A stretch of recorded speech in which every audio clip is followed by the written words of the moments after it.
I got to kick this thing off. Can I kick it off? 1, 2, 3, 4.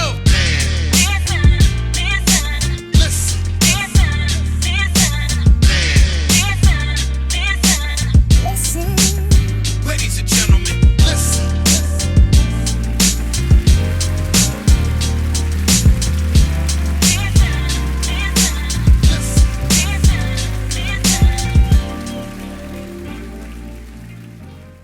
Conversate with Us Radio presents the Man Listen Show. We are the blackest radio show on the internet. We bring you our opinion on topics that affect the Black community in an effort to enlighten, enrich, and empower every brother and sister that falls under the sound of our voice. We operate on a no-hating frequency, so be prepared for us to keep it 100% real and 100% Black all the time. Please follow the show on Facebook and Instagram at Man Listen Show. Go to YouTube, click that bell icon so you can be notified of upcoming episodes. And make sure you just tell a friend about the blackest radio show on the internet, the Man Listen Show. I'm your host, Mark B. Let's bring the crew in. Shout out to C. So look, Kevin Hart had a roast, right? And he had several different comedians, celebrities on there. And I didn't really know about it because I don't really watch a lot of TV, and I really don't watch Kevin Hart. I'm not a big fan of Kevin Hart. I became aware of it because he brought on Katt Williams. I'm a big Katt Williams fan, and they've had a history of beef, right? Katt's been very critical of Kevin Hart, and they brought Katt on to be a part of the roast, so that really made all the social media blog sites. But there was a lot of criticism on the roast because some of the comedians came on and some of the jokes that they told went too far for a lot of people. In particular, there was a comedian known to be a MAGA comedian. I call him a MAGA comedian. I think his name is Tony Hinchcliffe. I think that's how you pronounce it, is it Hinchcliffe? This is the guy that when Trump was running against Vice President Kamala Harris, he called Puerto Rico a floating island of garbage or something to that effect, right? So he came on the show. He came on the show and he was doing his joke, his routine. And he made a very, very vile joke about George Floyd. About George Floyd is looking up from us and he can't breathe. And this was foul, all the way foul. And Kevin Hart received a lot of criticism behind that. And they did a lot of other jokes that were beyond the pale for a lot of people. Like Charlotte Underwood was on the show. They were talking about her husband who had committed suicide. And it was just, for a lot of people, it was a lot. It was a lot. And a lot of us called out the Black celebrities that were on the panel, that were on the dais, how you say it, the dais. And it's like, well, why y'all teeing about, this going on right here, these type of jokes? So Kevin Hart was on the Breakfast Club, and his defense of it was, hey, listen, joke wasn't funny.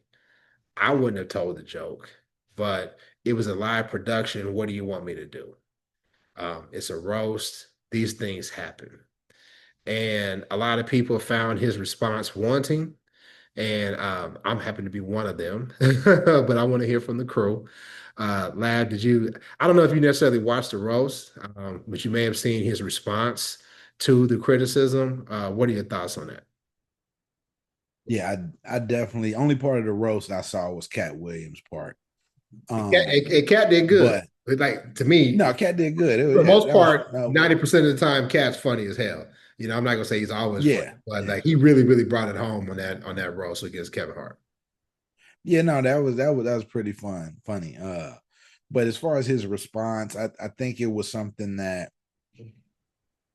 this has been what, 2-3 weeks. I don't know when he went on a Breakfast Club, but it's been some time has lapsed, right? Well, he was on Breakfast Club yesterday. I think it aired yesterday, but the actual roast was right. That's what I'm saying. So yeah, so time has lapsed, and to me, that's the whole thing. It's like you had time to craft your opinion, to craft a narrative that made much more sense. When if it's something that if you're the executive producer, and it's not going how you want to go. Yeah, it's a live production, correct. You stop it, you interrupt it. I saw somebody mention, and I remember this because I was probably in high school. Martin was on Saturday Night Live, and Martin started off his monologue normal. And it's a live production on the air, national TV, and he went a little too far with his jokes. He got very vulgar, very explicit, and they basically cut it off. You know what I mean? So it can be done. Yeah. And we talked about that when we talked about the white boy at the BAFTA awards and how he was saying Yep. the N-word and how he was a live production. And they let that go. But when they said the other things, they were able to cut that out. So I don't believe it because my thing is this. If the rules who run Hollywood don't allow things to be said about them, right? And I'm pretty sure Kevin Hart wouldn't allow those things to be said too. I don't know for certain because I don't watch his material. Um, I doubt that it would go down like that. And I find it very disappointing, but not surprising that Black people can be disrespected in such a manner because the George Floyd incident shook all of us to the core. I remember we were recording, we were doing this is around the pandemic time when that happened. And I remember when that video first came out and how in our group chat, all of us like, I can't watch this. This is too much. And I think for a lot of people, it was just too much. And it created such an outcry and all the protests, the global protests behind it. And then for this chump to come on the show and try to make light of that, I really don't find people dying gruesome deaths funny anyway. Unless it's probably like Massa or some racist white person, then I probably could laugh at that. But like somebody being murdered by the police, I don't find it funny at all. So I don't know, Rika. I mean, do you think because the response is it's comedy and it's a roast, and in comedic roast, they always go really, really below the belt because that's what comedians do. Do you think that's a sufficient explanation? No, because I think there is a way to go below the belt and to go a little bit further than what normal people or non-comedians would do because that's what you're supposed to do. You're supposed to, push it a little bit further than what the average person would do because otherwise, you're just doing something that's already been done before. So you're trying to be on the outliers of some of these topics and stuff like that so that you can be new and original. And I get that. But there's a way to do it and not include race, not include discriminatory comments, not include just really barbaric comments because I feel like the way they treated my soror was crazy. I heard about it. Like you, I don't watch a lot of TV. So I don't really know what's coming up or what's going on. So people had already seen it and had a lot of feedback for the jokes that were included in it. And so I tried to watch it and I didn't make it. So I like the way they treated Cheryl Underwood was ridiculous to me. And I'm talking about even just her. I haven't even gotten to how they treated her husband. But and I didn't even make it to see that Katt Williams was on the show. So I missed apparently the only part worth watching. I mean, I thought Usher was pretty entertaining, but um, I think that for the most part, we always find a way to be funny without being disrespectful. And they intentionally only find disrespect as comedy when it comes to us because there's nothing funny, like you said, about death. There's nothing funny about Cheryl Underwood's husband dying. There's nothing funny about George Floyd dying. There's nothing funny about colorism, racism, discrimination.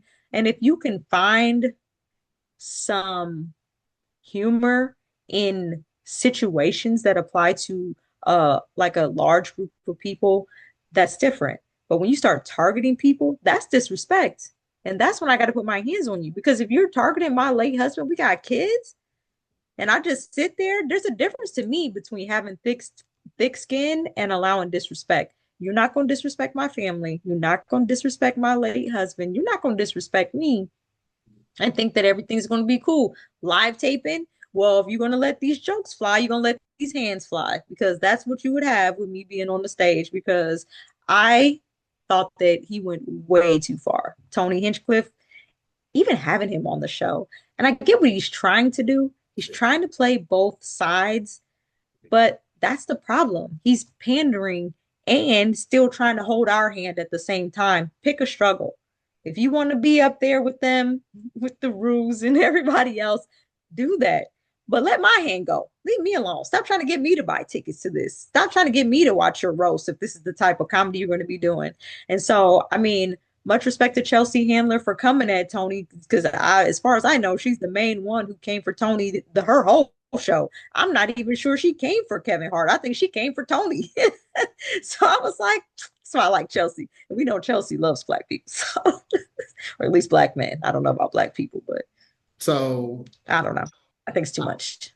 I agree with you on multiple things. I want to be fair though. Those those comedic roasts, they are meant to be push the line because it's normally comedians going after comedians.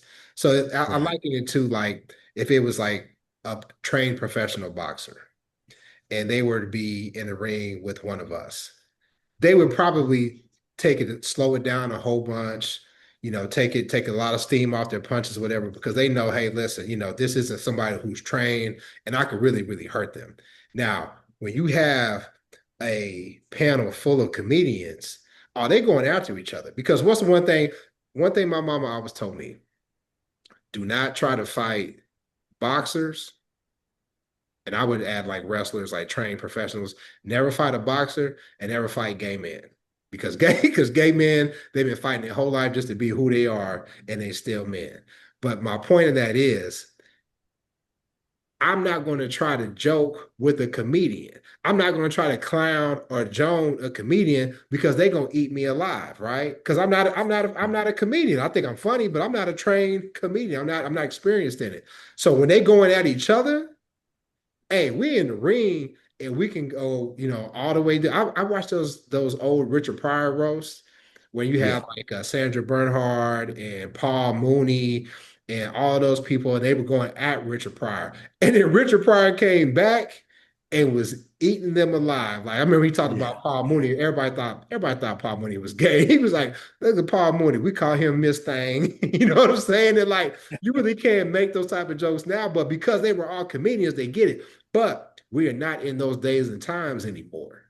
Right. We're not in those days and times anymore. We're in a much more politically correct time, and people aren't going for that. Like back in the day on Sanford and Son, Fred used to drop the N word all the time. They can't do that no more on Right. TV. So Yeah. No, they can't. They can. That's the one word they still can say. Yeah. right about that. But What you the notion that people should just be like, hey, it's comedy and don't try to license and police comedy. I think that you could tell a racial joke because somebody get up making jokes about white folks, I'm gonna laugh all the time. They make jokes about Asian folks, I'm Right. gonna laugh all Right. the time. And if somebody is able to make a clever joke about black people, I've seen white comedians do it. I've seen Asian comedians do it, make a joke about Yeah. the racial differences that we have. It's Mm-hmm. funny. Sometimes it's funny. Sometimes it's like, all right, man, you Right. got that off, right? But there has to be a line, and vile racist jokes, I think it's too much.